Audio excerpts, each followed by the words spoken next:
Yep, you read that title right.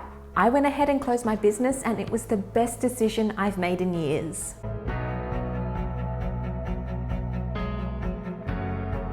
Hi, my name's Alicia, and this channel is all about helping you turn what you love into what you sell so you can create a profitable business online.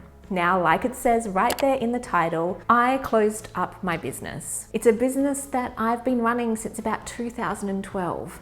So why did I close it? And why was it actually the best decision I've made? Well, make sure you stick around in this video as I'm going to tell you all about it. So here's a little story. Let's go all the way back to when I actually first started my business. Now, when I finished up high school, I decided to go ahead and start working for my parents. At the time, my parents were running a couple of restaurants and cafes, and I needed the extra cash while I was doing some studying. So I thought, why not give them a hand? It turns out that I actually learned a lot of life skills, and I learned a lot about running a business by helping them. So over time, working for my parents in the cafe and the restaurants, I learned how to be a business manager. I learned how to manage staff. I also learned how to be a barista. I learned all about customer service, and I also learned how to be a chef. So during these years that I worked for my parents, I built up the skills so that I could actually work in the kitchen as one of the head chefs. So you could say that I learned a whole ton of different skills. The most important skill that I learned is how to run a successful business. My parents have always been business owners. They're the original OG entrepreneurs.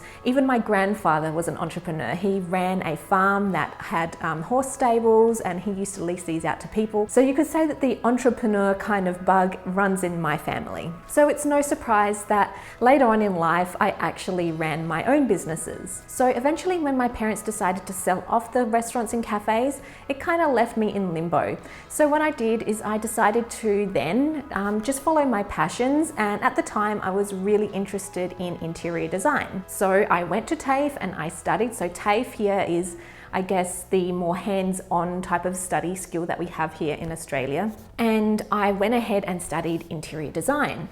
In the meantime, while I was doing that, I also landed a job. I was able to work on the job whilst also learning. And I just started off doing general admin tasks and then built up my skills to where I was then one of the lead interior designers for an architectural and building design firm. Now, I ended up working for this company for 6 years. I built up an amazing relationship with my boss and an amazing relationship with all the other people that worked there. But there was just one thing that I couldn't get over, and that was that it wasn't my own business.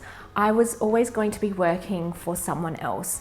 And because I had that entrepreneurial kind of bug in me, I found it really difficult to kind of come to the idea that that's where I would probably be working for the majority of my working career. Now, when I first started working this job, I actually was also doing part-time work on the side where I was catering. Now, I never really wanted to quit cooking completely, so me and my mum decided to start a catering business where I would work during the week at my job, and then on the weekends, I could do some catering for people. Now, this all started kind of accidentally. We had been asked by family and friends to do a couple of their celebrations, so do the catering for them.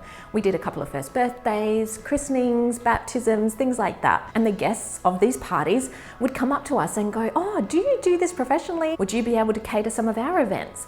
So me and mum were like, we were getting so many inquiries from other people that we decided, why not? We're doing it for free now, we love it. Why not do it for other people and charge? So just by word of mouth, we started building up a business where we would get inquiries coming through for catering events, for different parties. We were doing first birthday parties. We were doing 40th birthday parties. We were doing engagements, and even weddings we were catering for. We actually built up such a strong business that we were actually hiring out people to come and help us. So it was an on-site catering business. So we would actually go to people's events and people's homes, and we would do the catering there, and we needed extra staff. So at the time we were hiring staff. Now, it does sound a little bit crazy, doesn't it? And it was. I was working full-time during the week. I asked my boss if I could have Mondays off. So that way, with my busy weekends, I would actually take the Monday off to recover. So it was working okay for a while. But in the back of my mind, I always had that thought that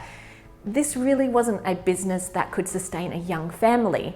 And at that time, me and my husband didn't have any children. We weren't thinking of it, but I knew that eventually when we did, that we might want to make some changes to our business model so that I could actually have a baby and raise the baby, especially being a newborn. And I knew that this would take up a lot of my time, and doing late nights and weekends and working during the week just wasn't sustainable if we were going to have a baby. So I kind of had that in the back of my mind, probably even a couple of years before we had Aria, my daughter. And so I was talking to my mum and me were kind of discussing the future plans of our business. So we decided to try and make a pivot. Luckily for us, the pivot was quite successful. So what we did is, instead of catering for events, we decided to niche down and start catering for offices and small businesses within the Adelaide City area and the outskirts of Adelaide City. So we went from creating a business model that was primarily working on weekends and nights to a business model that would cater for people that worked during the week. So it would be more a delivery lunch service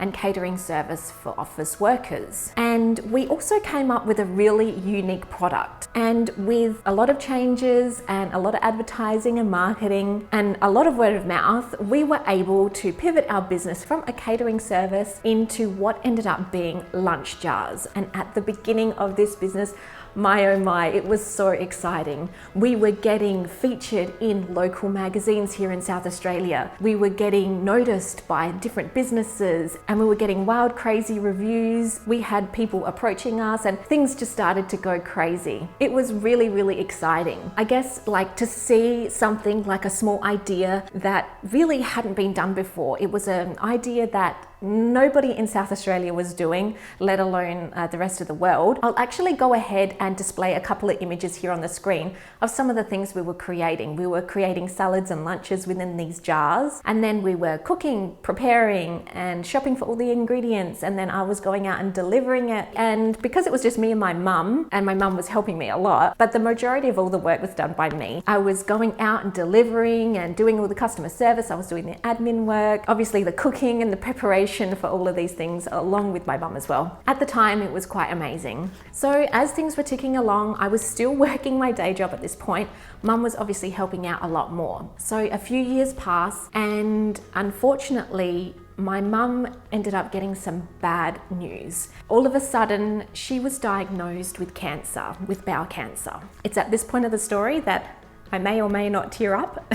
Before I get into any of the details, you'll be happy to know that she's actually made a very successful recovery. Obviously after a lot of surgeries and chemotherapy and radiation treatments, she's a-okay. But at the time, as you can imagine, this was a huge hit to our family. Between hospital visits and hospital stays, long waiting hours and treatment and surgeries, Mum spent a majority of time in hospital at this time. And it also took a really emotional hit on our family. Mum is our rock. She is the queen of our family. And to see our rock go through such hard times, it was just really emotional. As you can see, it's just the thought of it is making me quite emotional. So not only was this really hard on our family, it also took a toll on my business.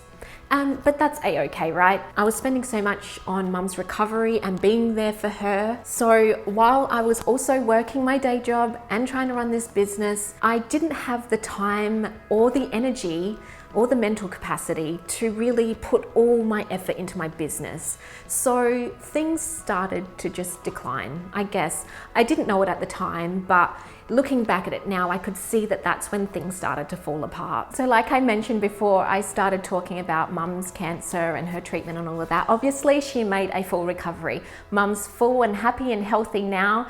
She helps me raise my little daughter, Aria. She helps look after her while I can do these little videos for you here on YouTube. So I guess if any positive news came out of this story, it's that Mum is a-okay. We are very, very lucky to have her. But during this time, it also made me realize how important family is. I decided from then on that I would always prioritize family over finances. So my business would always come second. So now all of this was before I decided to start my family. family and have a baby. So to give this story context, remember how I mentioned before that I really did a lot of things in my business. I was the chef, I did the shopping, I did the delivery, I did the customer service and all the admin work. So with a little bit of help with mum when she recovered, basically I was the business. I was doing everything in it. So when I found out I was pregnant, I obviously realized that things were going to have to change. Either I was going to have to find somebody and hire out help, so somebody to do all the things that I was doing in the business, or I would have to close down the business for a set amount of time so I could have some time off and look after my baby. Now, unfortunately for me, my business was only making enough money to afford me and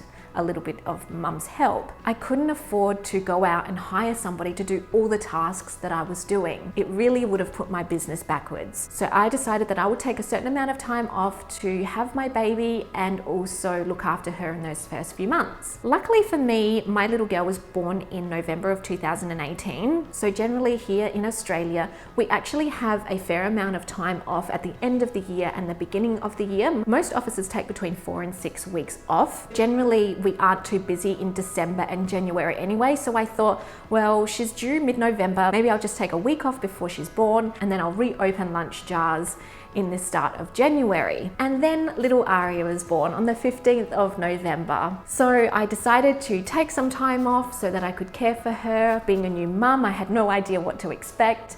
So I was learning everything as I was going. And I did have plans to go back in January. But after thinking about it and talking it over with mum, I decided to actually take 4 months off so that I could be there for my daughter and be present with my daughter as much as I possibly could, because there were just times that I would never ever get back. So what did this do to my business? Well, if I'm 100% honest, it took a cut for me financially because I wasn't working, so I had no income. And then also my customers who were expecting me to be back realized I wasn't back, and then obviously they had to go elsewhere. If they were getting catering for office functions and meetings, they had to find somebody else to replace me. And I totally get it, like it makes sense, but it did make an impact on my business. And going forward, I was actually finding it a lot more difficult to find the motivation to put into marketing and advertising and just putting the business out there in order to regain those customers or even get new customers. And then we fast forward to a worldwide crisis that happened.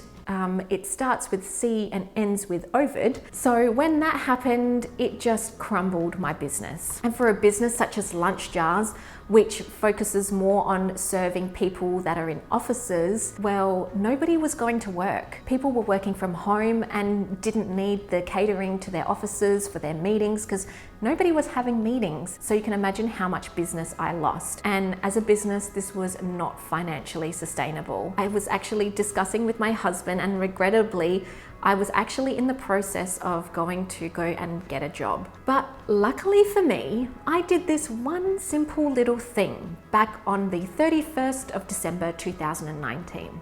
I started an Etsy shop. You can hear more about the start of my Etsy shop back in the 30 Days of Etsy series. It's the very first video I published.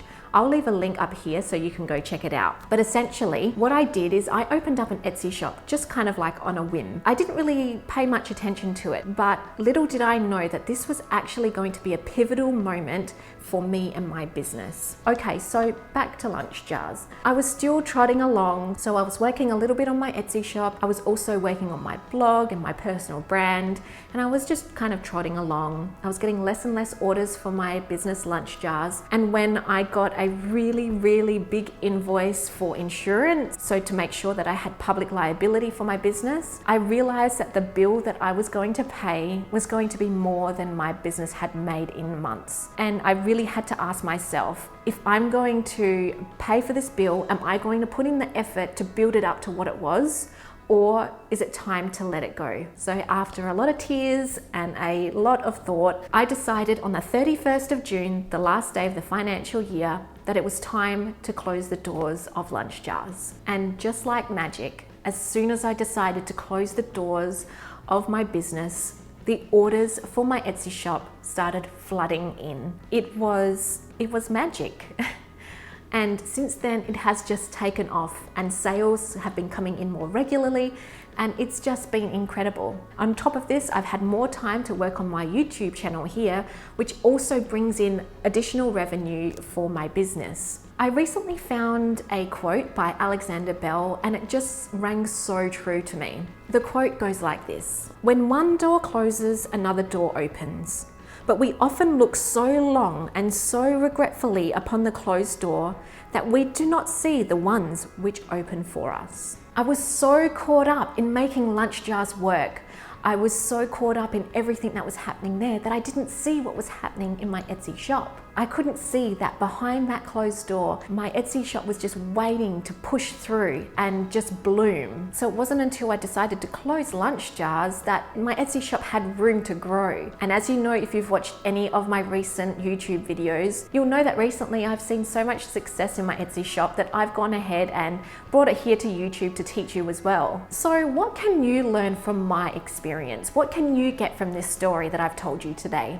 Well, I guess the first thing I want you to take from this is that you're always got to be open to different opportunities and possibilities. You got to make sure that you're open to what could possibly come your way, and also to realize when it's time to just let go. If you feel like something isn't working for you or your business or anything in life really, you got to just know that you can edit and change and reevaluate and pivot so that you can actually create success. So today I'm just going to finish off by saying that life is a journey. It's not the end destination. So why not go out there and start enjoying? Okay, I just wish you all the success, and I will see you in the next video. Bye for now.